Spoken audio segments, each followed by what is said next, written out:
కానీ ఆ బండి సంజయ్ని మాత్రం జర పరేషాన్ కాకండి. ఎందుకంటే మీనాక్షమ్మ వచ్చి సెక్రటరియట్లో ఎట్టుందంటే మరి నువ్వు రా, లేకపోతే మోడీతో నువ్వు కమిటీ వేపి.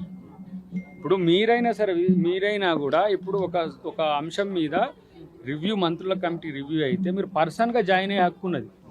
ఇప్పుడు మనం మారుమూల పల్లె నుంచి వచ్చి కూడా ఒక అర్జీదారు వచ్చి కూడా సెక్రటరియట్కి వచ్చి అధికారులను కలిసే హక్కు ఉన్నది.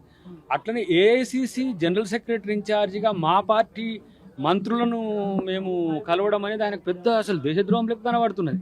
మీనాక్షి నటరాజన్ గురించి ఆయనకు తెలియదు. ఏంటి, ఆమె సామాజిక ఉద్యమకురాలు, పర్యావరణ ఉద్యమరాలు, తర్వాత మేధా పాట్కర్తో కలిసి ఎన్నో సామాజిక ఉద్యమాలు నిర్మించిన వ్యక్తి, గాంధేయవాది.